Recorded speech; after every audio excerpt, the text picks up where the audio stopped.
Welcome to my YouTube channel Jagriti education channel में आपका स्वागत है। आज मैं आप लोगों के सामने हिंदी व्याकरण का टॉपिक है समास, जिससे से बहुत क्वेश्चन आते हैं यूपी पीजीटी टीजीटी के लिए तैयारी कर रहा हूँ, जिसमें व्याकरण पोर्शन है। समास है तो समास कितने प्रकार के होते हैं आज इसको हम पढ़ेंगे। समास पहले तो हम पढ़ेंगे समास किसे कहते हैं, यानी समास की परिभाषा। क्या पढ़ेंगे हम? समास की परिभाषा। समास का शाब्दिक अर्थ है संक्षेपीकरण, और वैसे समास शब्द का अर्थ अनेकार्थी है। संक्षेप, संक्षेप, संग्रहण, संचय, योग, मेल। समास का मतलब ये होता है, यहाँ हम मेल और से योग से लगाएंगे।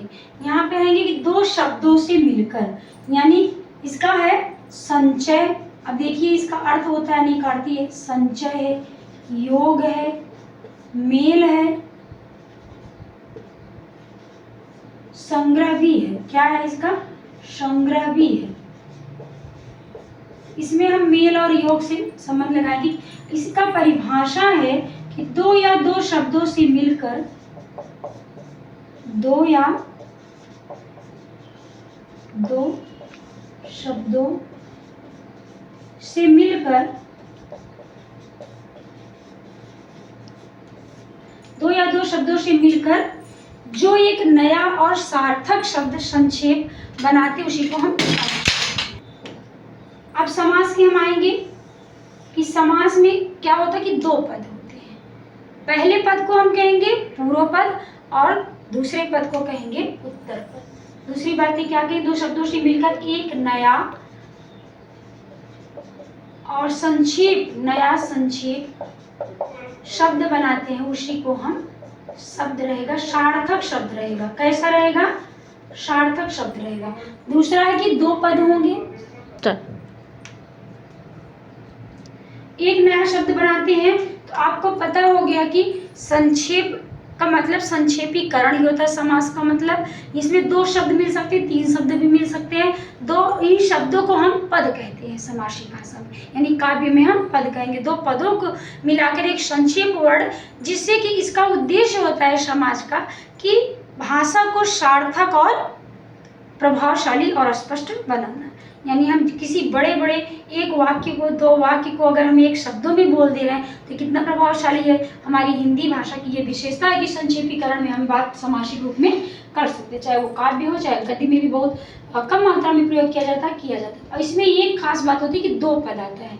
जैसे कि आप जब कोई ज़्यादा नहीं पढ़ा होगा तो ये सोचे पद क्या है। पद यानी इसमें एक शब्द में दो शब्द होते हैं, उन दोनों शब्दों में पहले शब्द को कहता है पहला पद, दूसरे शब्द को कहते हैं दूसरा पद। इसको सामासिक लैंग्वेज हम कहते हैं। पहले पद को पूर्व पद और दूसरे पद को कहेंगे हम उत्तर पद। ऐसे पद चलते हैं। वैसे समास होते कितने हैं? तो समास होते हैं 6। कितने होते हैं? 6 प्रकार के होते हैं। अब यहाँ पर देखिए समास के प्रकार होते हैं 6। अब ये 6 कौन कौन से हैं? पहले तो नाम याद करो कौन कौन से हैं। पहला है अव्ययी भाव समास। क्या है? अव्ययी भाव समास। दूसरा है तत्पुरुष समास। तत्पुरुष समास। दूसरा है, पहले एक बार नाम याद कर लो क्रम से ताकि नाम पता रहे। तीसरा है आपका कर्मधारय समास।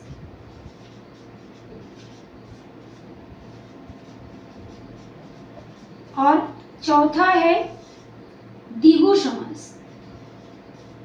द्विगु बोल दो या द्वंद्व बोल दो, पहले यहाँ पे हम द्वंद्व रख देते हैं, पढ़ने में थोड़ा आसानी हो जाएगी समझाने। द्वंद्व समास आगे बताते हैं कि क्यों रखे द्वंद्व समास। और पांचवा है द्विगु समास। द्विगु समास तुम्हारी कंफ्यूजिंग भी दूर करेंगे कि द्विगु और बहुब्रीहि में बहुत लोग फंस जाते हैं, नहीं अंतर कर पाते डिफरेंट, तो उसको भी हम बताएंगे कैसे अंतर किया जाता है। छठा है बहुब्रीहि समास। ये 6 समास हैं, बहुत कठिन नहीं है, इजी है। जैसे कि आपको संधियां पढ़ाई थी, हम देखे होंगे आप लोग किसी वीडियो में जाके कि संधियों को, मिश्र संधियों को कितनी सरलता से पढ़ा दिया था, संक्षेप में पढ़ा दिया था, लेकिन उसमें आपको समझ में आ जाना चाहिए। लेकिन आपको विस्तार से भी पढ़ाएंगे और संक्षेपकरण में कैसे ट्रिक होता है पढ़ने का वो भी हम बताएंगे, याद करने की ट्रिक। तो 6 प्रकार हैं। ये 6 नाम तो पहले रटा होना चाहिए। अब दूसरा ये ऐसे ही देख लो, साधारण हम मोटी मोटा आपको पढ़ा दे रहे हैं कि इसमें आप बड़ा व्याख्या भी कर सकते हैं, जरूर नहीं। देखो अव्ययी भाव जब भी आपके सामने आ जाए तो पहला पद प्रधान क्रम से रखे हैं। कौन सा पद प्रधान होता है? पहला पद। हमने आपको बताया कि इसमें 2 शब्द होते हैं जिसको पहला और दूसरा पद बोलते हैं। तो पहले पद को हम पूर्व पद भी बोल सकते हैं। तो पहला पद या पूर्व पद ही प्रधान होता है। पहला पद इसमें प्रधान होता है। प्रधान का मतलब होता है श्रेष्ठ। आप प्रधान बोले या श्रेष्ठ बोले, तो पहला पद इसमें श्रेष्ठ होता है, यानी इसमें पहले पद से ही महत्व दिया जाता है। दूसरा है तत्पुरुष समास। तत्पुरुष समास है दूसरा पद प्रधान होता है। क्या होता है इसमें? दूसरा बोलो तो या उत्तर पद प्रधान होता है। दूसरा पद या उत्तर पद, ब्रैकेट में लिख लेंगे उत्तर पद। जो चीजें समझाने के लिए हम बोलते हैं उसको हम ब्रैकेट में रख देते हैं, कोष्टक में रख देते हैं, यानी दूसरा पद बोलो या उत्तर पद एक ही होता है। प्रधान होता है, ऊपर ही देख लीजिए। कर्मधारय में क्या होता है?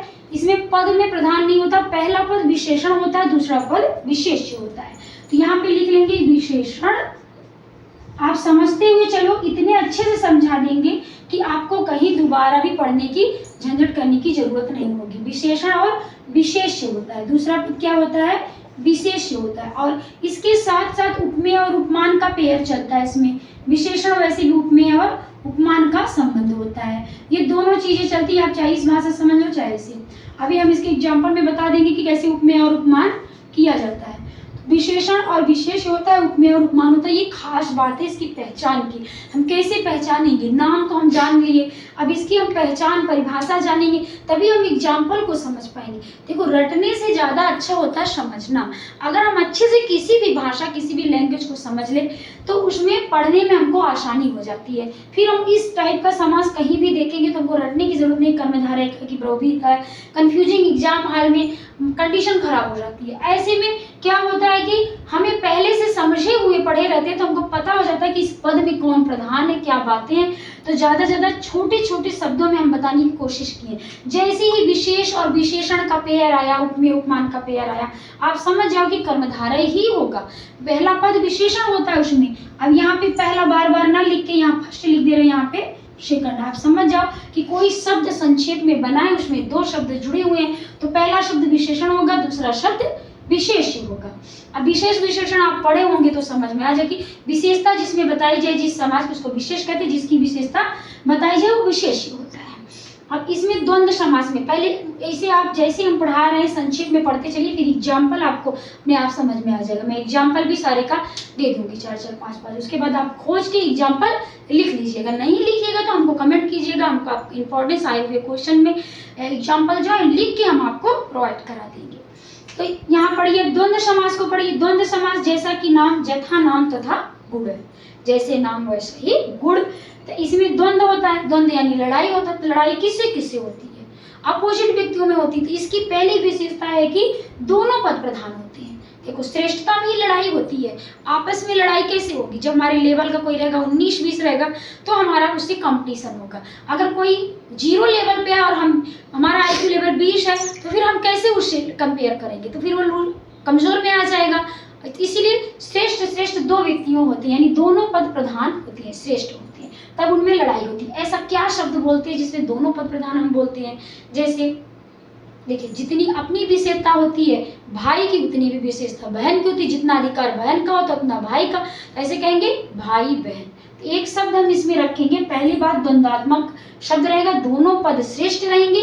तीसरा है कि विलोम शब्द होगा, एंटोनिम्स वर्ड होंगे, यानी एक दूसरे के विपरीत स्वभाव के होंगे तभी तो लड़ाई होगी। सम स्वभाव के होंगे दोस्ती हो जाएगी। तो इसमें ऐसे वर्ड आते हैं जिसमें लड़ाई होती। कॉमन व्यवहारिक में भी देख लें कि जैसे भाई बहन, माता पिता, दिन रात, जिनकी उतनी वैल्यू उतनी रात की वैल्यू, सबकी अपनी अपनी विशेषता है। अच्छा बुरा, तो अच्छा अच्छाई में जितनी श्रेष्ठता कर सकता है, बुरा बुराई में कर सकता है। जैसे कहते हैं कि अमृत जितने तेजी से स्पीड से जिंदा करता है व्यक्तियों को, अमरता प्रदान करता है, जितने श्रेष्ठ गुण के साथ उतनी श्रेष्ठ गुण के साथ उतने ही अपने गुणों के साथ, गुणों की महानता के साथ वो विष व्यक्ति को मार देता है। तो अपने अपने अपने गुणों में सब माहिर है। अब ये देखा जाता है कि अच्छा गुण कौन है से बुरा गुण कौन है। यहाँ पर सिर्फ हमको देखना द्वंद्वात्मक वर्ड हमको मिले, ऐसे विलोम वर्ड मिले तो वहां पे हम द्वंद्व समास ठीक कर देंगे ऑप्शन में। द्विगु समास क्या है? द्विगु समास संख्यावाचक होता है, वेरी सिंपल, संख्यावाचक, पहला पद संख्या का ही रहेगा, वो द्विगु समास होता है। और बहुब्रीहि समास में क्या होता है? बहुब्रीहि समास में होता है कि संख्यावाचक, इसमें ना पहला पद प्रधान होता है ना दूसरा पद प्रधान होता है, यानी कोई पद प्रधान होता ही नहीं है। यानी ये दोनों पद मिलकर किसी तीसरे, यानी कि दोनों पद मिलकर किसी तीसरे पद की, तीसरे की तरफ इशारा करते हैं, वो भी बताते नहीं, इशारा, दोनों पद मिलकर क्या करते हैं? इशारा करते हैं तीसरे पद की तरफ। तो तीसरा पद प्रेजेंट में रहता नहीं है, इशारा करके बताया जाता है, तो वो बहुब्रीहि हो गया। अब इन दोनों में कभी कभी कंफ्यूजिंग बहुत तगड़ा हो जाता है, क्योंकि संख्या इसमें भी आ जाती है, संख्या इसमें भी आ जाती है। अब इसमें एग्जाम्पल हम बताते चले, पहले यही से एग्जाम्पल बताना शुरू करें। इधर जैसे कि अगर हम बताते हैं द्विगु समास, द्विगु समास की उदाहरण क्या क्या है? जैसे हम देखते हैं यहाँ पे चौराहा, क्या देखेंगे हम? चौराहा। अब देखो चौराहा में चार शब्द आ गया, चार राहों वाला जगह, चौराहा, तिराहा, तिराहा लगाएंगे। नवरात्र, देखो ये बहुत बार आता है, जो भी हम यहाँ पे एग्जाम्पल देंगे ये समझ लीजिए कि वो एग्जाम्पल आपके लिए रामबाण है, यही आए हुए एग्जाम्पल हैं। कितना भी हमने भी एग्जाम दिया है हिंदी के, जिसमें भी हमने देखा तिराहा, चौराहा, नवरात्र, पंचवटी, पंचवटी भी आता है, देखिए पंचवटी, ये सब शब्द बहुत आते हैं और हम लोग क्या करते हैं? कंफ्यूजिंग, बहुत तेजी क्रिएट हो जाएगी। एक चौराहा तो हम याद कर लेते हैं, बाकी चीजों में हम कंफ्यूज हो जाते हैं। देखिए पंचवटी भी आएगा, त्रिलोक भी आएगा, त्रैलोक भी आएगा, क्या आएगा? त्रैलोक। अब देखिए त्रैलोक आ रहा है इसमें, और बहुब्रीहि में क्या आ रहा है? बहुब्रीहि में आ रहा है दशानन। अब इसको हम क्लोज कर देते हैं, बहुब्रीहि का उदाहरण देखते हैं, दशानन, दशानन। देखो चतुर्भुज, चतुर्भुज। अब देखो त्रिनेत्र, त्रिनेत्र। अब यहाँ पे क्या आएगा? त्रिदेव। आज पहले यही समझ लीजिए, त्रिदेव। अब इसमें त्रिनेत्र आ गया। अब इतने से हम एग्जाम्पल बता, चतुर्भुज, दशानन, चतुर्भुज, चतुरानन भी आ जाता है, क्या आ जाता है? चतुरानन। अच्छा बहुब्रीहि में एक बात और रहती है कि दोनों पद प्रधान तो होती ही नहीं है, तीसरे पद की तरफ इशारा करते हैं, लेकिन इसमें एक बात है कि संख्यावाचक तो आता है, लेकिन अंतर होता है संख्या में। क्या अंतर होता है? अब आपको हम बताएंगे, वेरी केयरफुली लिसनिंग, बहुत अच्छे से सुनो और समझो, और इसको नोट डाउन भी कर लीजिए, ज्यादा से ज्यादा मात्रा में शेयर भी कीजिए। कोई न्यू विजिट कर रहा है तो प्लीज सब्सक्राइब कर लीजिए। देखिए आप हमारा उत्साह बढ़ाएंगे तो हम अच्छी अच्छी चीजें आपको प्रोवाइड कराएंगे। ना कमेंट करेंगे, ना लाइक करेंगे, ना शेयर करेंगे तो फिर हम आगे कैसे बढ़ेंगे? हम भी हतोत्साहित हो जाएंगे। उत्साह बढ़ाने के लिए आप हमसे जुड़े रहिए। हम डेली आपको हिंदी में इतना ज्यादा प्रवीण बना देंगे कि जितना मेरे पास आता सब आपको परोस देंगे। कहते हैं कि विद्या सर्वधनम प्रधानमस्ति, इसको व्यय नित्य वर्धते, क्योंकि प्रधान है। अगर पैसा हम खर्चा करते हैं तो हमारे पैसे खत्म हो जाते हैं, लेकिन अगर हम ज्ञान बांटते हैं तो ज्ञान हमारा बढ़ता है। हमको आपसे कुछ नहीं चाहिए, आप हमको शेयर कीजिए, कमेंट कीजिए, लाइक कीजिए। हम आपको अच्छे अच्छे ट्रिक के माध्यम से सरलीकृत करके हिंदी के सारे सिलेबस पढ़ा देंगे आपको। जितने आपको, चाहे वो यूपीएससी का एग्जाम हो, स्टेट लेवल का कोई एग्जाम हो, आयोग का कोई एग्जाम हो, पीसीएस में आ रहा है, आरओ में आ रहा है, एआरओ में आ रहा है, बस आपको कमेंट करना है। हिंदी के लिए आपको सारी चीजें उपलब्ध करा सकते हैं, लेकिन आपको कमेंट जरूर करना पड़ेगा। तो देखिए त्रिदेव, अब हम इसमें एक मैनुअल आपका जो है अंतर रहता है त्रिदेव और इसमें में ध्यान देने की तो बड़ी बात है, आप बहुत अच्छे से ध्यान दे दीजिए ताकि आपकी गलती ना हो। तो हम बताने का प्रयास कर रहे हैं। देखो त्रिदेव यहाँ पे लिखा है, किस में जाएगा? गेस कीजिए।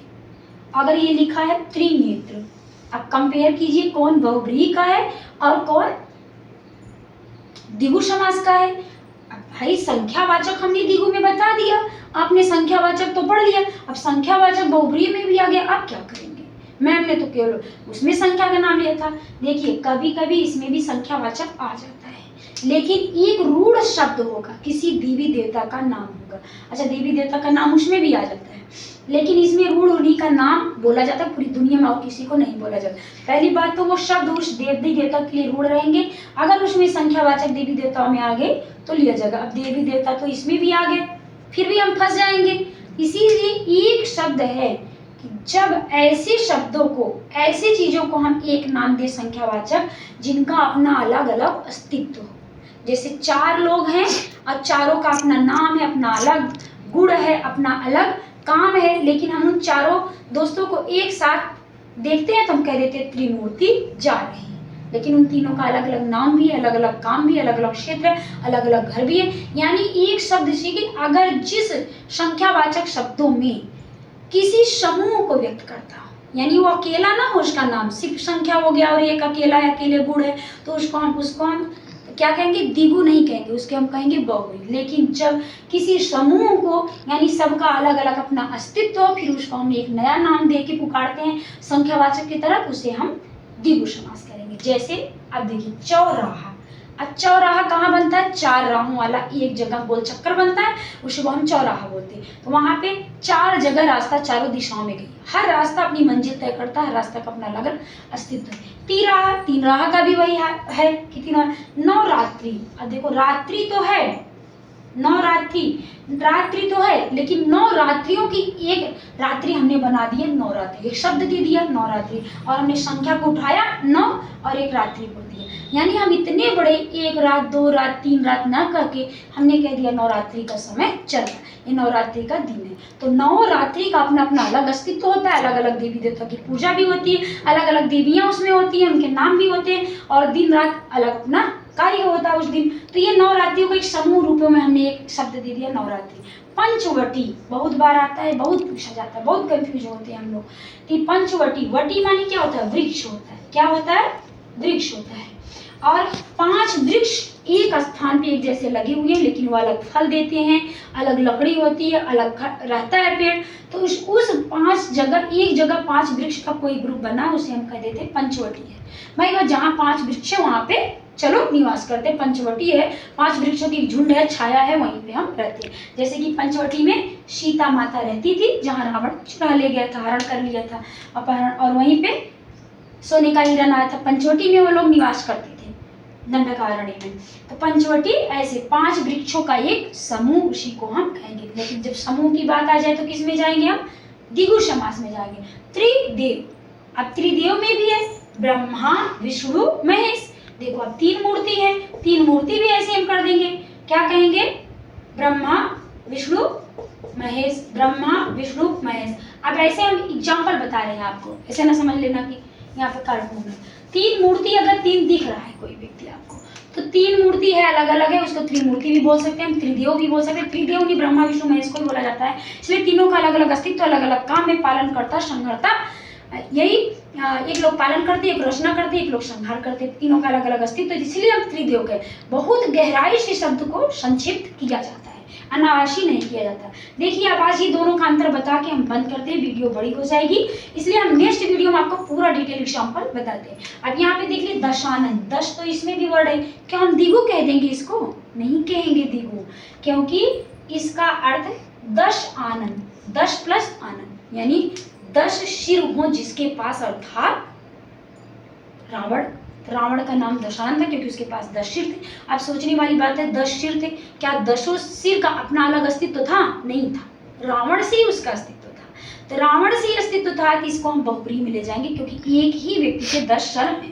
तो भले ही दशानन 10 से स्टार्ट हो रहा है संज्ञा से, लेकिन समूह की, ग्रुप की नहीं, अलग अलग अस्तित्व नहीं है। समूह तो फिर भी कह सकेंगे 10 सिर है तभी तो समूह करें, लेकिन उनका अलग अलग कोई महत्व नहीं है। रावण से अलग हुए तो उनका अस्तित्व खत्म, इसीलिए इसको हम कहेंगे बहुब्रीहि समास। चतुर्भुज, चतुर्भुज अर्थात जिसकी 4 भुजाएं हो, अर्थात विष्णु भगवान। तो चतुर्भुज उन्हीं के लिए रूढ़ है, चतुर्भुज भगवान विष्णु को क्या कह जाते हैं। बहुत देवी देवताओं 4 भुजा हो सकते हैं, लेकिन चतुर्भुज नाम सिर्फ विष्णु के लिए रूढ़ है। तो 4 भुजाएं उनके पास है, एक ही देव के पास 4 भुजाएं हैं। उन भुजाओं को अलग कर दो देवता से तो उन भुजाओं का कोई अस्तित्व नहीं है, इसलिए किस में जाएंगे, संख्यावाचक है बट लेकिन जाएंगे ये बहुब्रीहि में। ऐसे चतुरानन है, चतुरानन किसको कहा जाता है, ब्रह्मा को कहा जाता है। 4 मुख है उनके, तो ब्रह्मा को ही रूढ़ है उनके लिए, कोई और चतुरानन नहीं है। चतुरानन मतलब अर्थात ब्रह्मा।